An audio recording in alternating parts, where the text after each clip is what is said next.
Become the voice, become the mission. Born here or born afar. If you love this land, don't have faith in politicians, then here you are. Stand up, speak free, this is your place. Hello and welcome to a series I'm calling Things You're Not Supposed to Say, unless you want to lose your job or get arrested. Now, first of all, don't get worried. I don't hate people. I don't hate anyone. But I don't like religion. None of them. All of them. I don't like them. I respect people that are religious.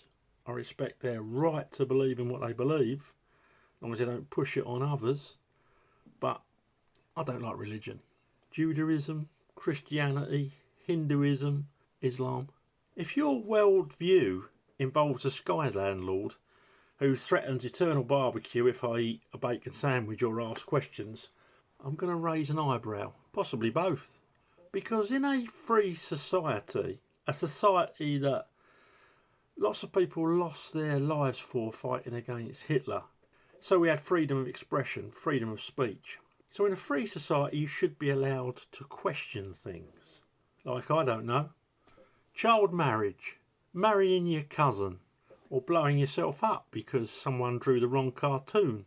You should be able to question these actions, these people that advocate this sort of stuff. But now in 2025, thanks to Angela Rayner and the Labour Party's latest spiritual exercise in ambiguity, we're assembling a taxpayer-funded, including Muslim scholars, just for fairness, to define Islamophobia, a word invented not to protect Muslims, who deserve protection like anyone else, but to shield an ideology from criticism.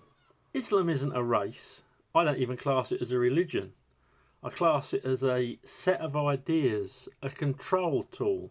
And ideas shouldn't get safe spaces, especially if they include things like stoning people, even if they have been playing away in their marriage. I thought relate attendance was harsh enough. Marrying children or promoting incest at the family barbecue. Now let's take a stroll down the theology aisle. The book of Job, or Job. A story where God literally makes a bet with Satan and ruins a man's life just to win the bet. Kills his kids, ruins his health, bankrupts him, and when Job dares to ask why me, God says, shut up, I'm God, basically. Inspiring stuff, really. Nothing says divine love like emotional terrorism, does it? So that's what put me off the Bible. I went to a Christian club in Battersea in London, and I loved the teachings of Jesus, but when we got to the rest of the Bible, I thought, oh, bit way, bit woe.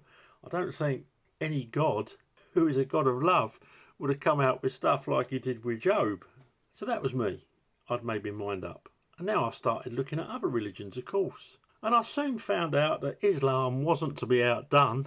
No, radical Islam took the holy text speedrun and cranked it up to nightmare difficulty. The Prophet Muhammad's marriage to Aisha, traditionally said to be consummated at the age of 9. Jimmy Savile and Gary Glitter would have been right up his alley if that's true. Quran 4:34. Men may beat their wives, arguably very gently, with a toothbrush maybe, very ethical. No man's going to abuse that one, is he? Quran 47:4. Strike at their necks. Used by every ISIS recruit who thought Progo footage made them look cool. The beheading of the Banu Qurayza, I probably said that wrong, by Muhammad, used to justify killing captives. Sex slaves? Yeah, they're there too. But don't worry, they called it divine mercy. And in the West, people like Angela Rayner, obviously going for the vote of a certain demographic, or possibly, I don't know, getting brown envelopes from literally God knows who. She's forming committees so we can't criticise this sort of stuff. Criticising this sort of stuff isn't rude. It's what any sane person should do, especially when it conflicts with their own values in life. Now for the peace bit. I want a ceasefire in Gaza. I don't want Palestinians dead. I don't want to see Israelis dead. I'd like an end to the killing.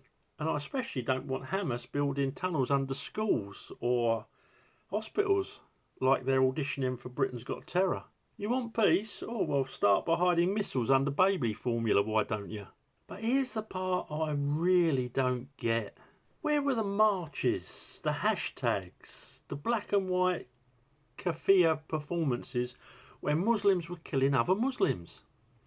Bangladesh, 1971, up to 3 million Muslims killed by Pakistan's army. Bosnia, 1995, 8,000 Muslim men and boys executed at Srebrenica. Yemen, at least 233,000 deaths, almost all Muslim civilians. Nearly 250,000. Iran versus Iraq, war, up to 1 million dead.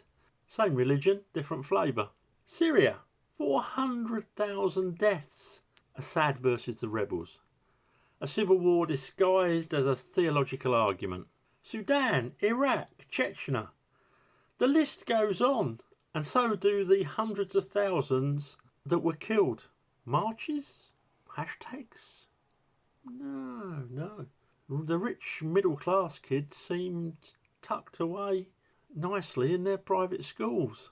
The communists and the Marxists didn't seem as if they could care. Maybe that's because of their experiences in Iran, although we'll talk about that later. No protests, no TikToks, no placards. But the moment Israel shows up with a drone, it's Occupy Campus, from the river to the sea time. So let's call it what it is. It's not a human rights movement, it's a selective outrage hobby. If the oppressor isn't white, Western or Jewish, the calendar clears up fast. And speaking of patterns, Angela Rayner and your committee, a phobia is an irrational fear. Now, Islamophobia, if there were such a word. Fear of Islam, yes, I can understand that. Because since 1979 there have been over 66,000 terror attacks committed in the name of radical Islam. 66,000. And those terrible far right, combined with the other religions, worldwide, just over 400. A phobia? Do the math. That's not a religion. That's a subscription service with daily notifications and exploding delivery. Let's compare. Radical Christians hand you a pamphlet, glare at your abortion clinic. Radical Buddhists set themselves on fire and go viral. Radical Hindus rewrite history and hit you with a saffron stick. Radical Islamists suicide bomb weddings and live stream it. If religious extremism were in the Olympics, radical Islam would be Michael Phelps on meths collecting gold while the rest are still trying to put on their spandex. And yes, all extremism is bonkers. Christians blaming hurricanes on gay marriage, bonkers. Rabbis citing conquest scripture to justify West Bank apartheid light, bonkers. Hindu nationalists demanding purity while banning beef, bonkers. It's the same trick everywhere. Take a holy book, strip out the context, pretend you're God's PA and boom! Now you've got a licence for murder and control. Let's go to post-revolutionary Iran. The Ayatollah Khomeini took power and turned Iran into a beardocracy. First targets, the communists that had helped him climb to power. 1988, mass executions, 1,000 hanged for the crime of reading Marx while Muslim. Then came the LGBT crackdowns, gay men hanged, lesbians flogged, trans people surgically converted, not as a kindness but as a workaround. Transition or die, now there's a government healthcare slogan. Back to cousin marriage, Islam doesn't allow it, it celebrates it. Forbidden to all your mothers, your daughters, but your cousin, she's a halal snack pack. No problem there. The Prophet did it. It's traditional, not inbreeding. The Prophet slept with a child. It's holy. It's not paedophilia. Some of those family trees must have fewer branches than a broomstick. And let's finish on stoning, shall we? The hobby choice for pious sadists. Only applies to married adulterers, obviously. Can include rape victims in some radical Islamic quarters must be witnessed by 4 adult males. If you confessed multiple times, I bet your plea soon changes when the first rock hits. Apparently it's rarely applied today, but it's still on the books. So mad nutcases who have been radicalised, they're not going to use that, are they? So that's episode 1. If you're angry, great. Leave a long comment. I'll read it while sharing a kebab with my cousin, checking my terrorist subscription stats and digging a tunnel under your kid's primary school for context. Because here's the truth, Angela, and your little committee. Religion, any religion, is not above criticism. Religion, any religion, is not above satire, especially if it's got so many elements in it that deserve jokes written about them. The absurdity of some of these things in the world in 2025. The absurdity if you think a loving God was behind them. And people can't help it, they've been indoctrinated since birth. But for those that haven't, we don't need a set of rules. I generally respect anyone's right to believe what they want, as long as it doesn't affect me. And like I say, out of all those religions, I will always joke about them, under the threat of a prison sentence or not. That's what our forefathers fought for. Religion isn't above criticism. Radicalism deserves mockery. And if your God can't take a joke, maybe he's just a dictator. With fans, obviously. Let me know your thoughts on Angela Rayner and her committee. Let me know your thoughts on blasphemy laws. If I'm wrong, if you're respectful, I will read and I'll give you a respectful response, because I think these are the sort of conversations that need to be out there. If this definition comes into force, it could be used for all sorts of things. Haven't Pakistani Muslim grooming gangs got away with enough because no one would speak about it? We speak about the white grooming gangs. They're arrested as soon as we know anything about it, unless it's an elite circle, of course. I think we all know who we're talking about. But will this definition, Islamophobia, an irrational fear? It's like saying Pakistani Muslim grooming gang phobia. But that's not an irrational fear, is it? So Angela, stick to legally getting out of paying stamp duty and whatever other legal fiddles you're up to, whilst swanning around being the paragon of virtue, and don't infringe on free speech any more than your treacherous leader and your treacherous front bench have done already. And I've not even mentioned honour killings, arranged marriages, or Sharia courts in this country. You presume that people who want to come here want to respect our principles, respect our laws. That's what you'd expect.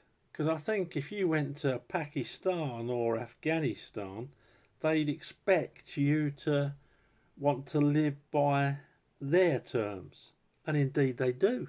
You might not want to be British, but if you want to practice your doctrine, then you need to fit it around the British. And what sort of person, what sort of people want to stifle criticism or mockery of absolute radicalised idiots? What sort of people want to stifle conversation that can cover racists, pedos, rapists, racist rapists in many of the cases that I've read, the court files of convicted Muslim grooming gangs? What sort of people don't want to discuss misogyny brought about by a doctrine?